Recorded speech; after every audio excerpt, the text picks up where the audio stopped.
Okay, another one.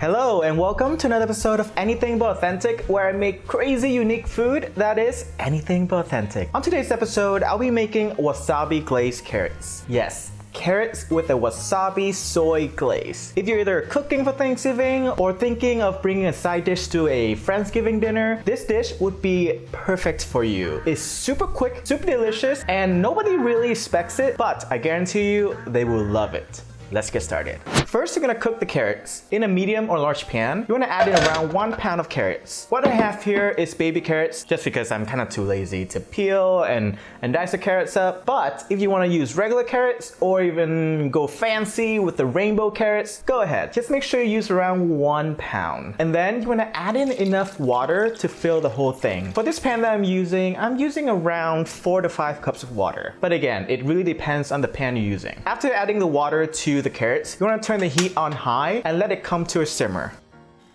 After the carrots come to a simmer, let it cook for another 8 to 10 minutes until it is tender. After the carrots are tender, take it out and just drain the water. Then it's time to make the wasabi glaze.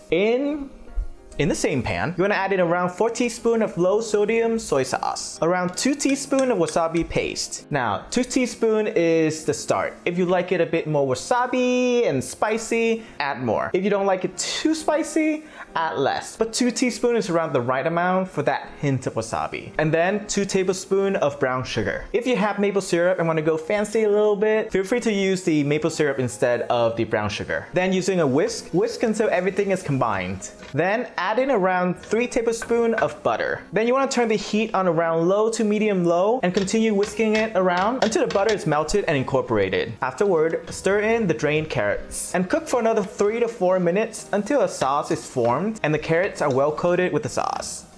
Afterward, take it out, sprinkle some green onions on top, and maybe put a dollop of wasabi on top for those who like it a bit more spicier. And there you have it. It's super easy, super quick, and you get a nice side dish for Thanksgiving. I'm just gonna dig in and see how this tastes. Let's see, I'll take this piece. It's getting a good amount of sauce and green onions. I love green onions.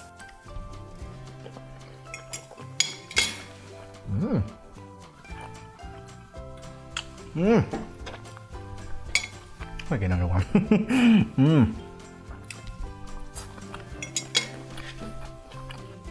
You really need to make this like now.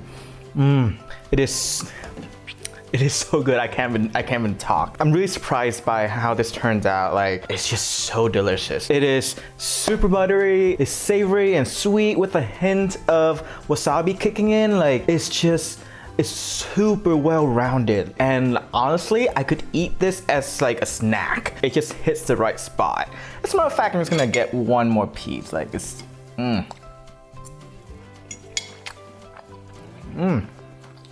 Honestly, this sauce, this glaze, I would put it on like not just carrots, but like any other vegetables or even some seared tuna. I think that would be good on some seared tuna too. Oh, I'm in love with this dish. Thank you for growing with me, Guber. Don't forget to hit that like and subscribe button, and I hope to see you here next time on Anything But Authentic.